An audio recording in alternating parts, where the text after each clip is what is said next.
Indian army ফালৰ পৰা আপোনালোকৰ বাবে 25,000 প্লাছ টা constable general duty, technical clerk, store keeper, technical tradesmen 25,000 plus vacancy মুকলি কৰা হৈছে। এই পোষ্টকেইটাৰ বাবে এপ্লাই অনলাইন মাধ্যমত কৰিব লাগিব। আহক এতিয়া ইয়াৰ অভাৰভিউটো চাই লওঁ।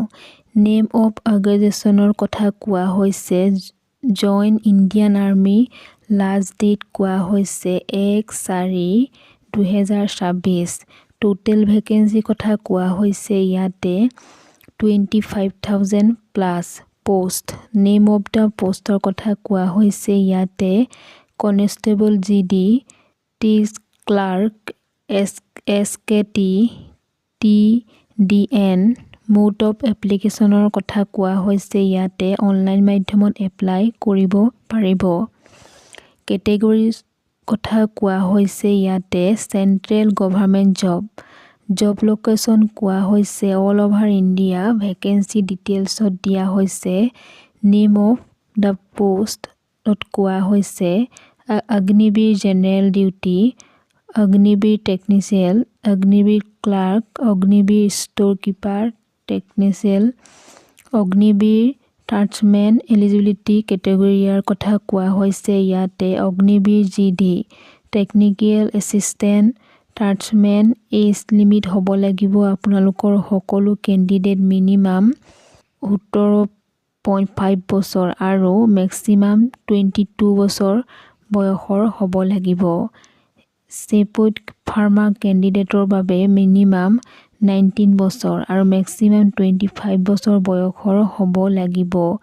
জেচিঅ ৰিলিজন টিচাৰ কেণ্ডিডেটৰ বাবে মেক্সিমাম 27 বছৰ আৰু মেক্সিমাম 34 বছৰ বয়সৰ হ'ব লাগিব। জেচিঅ কেটেগৰী কেণ্ডিডেটৰ বাবে মিনিমাম 21 বছৰ আৰু মেক্সিমাম 27 বছৰ বয়সৰ হ'ব লাগিব। হাবিলদাৰ কেণ্ডিডেটৰ বাবে মিনিমাম 20 বছৰ আৰু মেক্সিমাম 25 বছৰ বয়সৰ হ'ব লাগিব। লগতে এই পোষ্টকেইটাৰ বাবে এজ কেলকুলেটৰৰ সুবিধাও আছে। এডুকেশ্যন কোৱালিফিকেশ্যনৰ কথা কোৱা হৈছে ইয়াতে Agniveer general duty all armed class 10 pass হ'ব লাগিব। অগ্নিবীৰ টেকনিকেলত ক্লাছ 10 পাছ হ'ব লাগিব। অগ্নিবীৰ ক্লাৰ্ক ষ্ট'ৰ কিপাৰ টেকনিকেলত ক্লাছ 10 পাছ হ'ব লাগিব।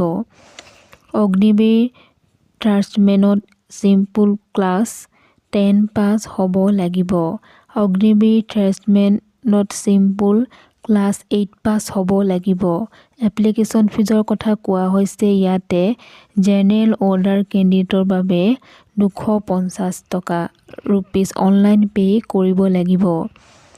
OBC কেণ্ডিডেটৰ বাবে 250 ৰুপিজ অনলাইন পে' কৰিব লাগিব।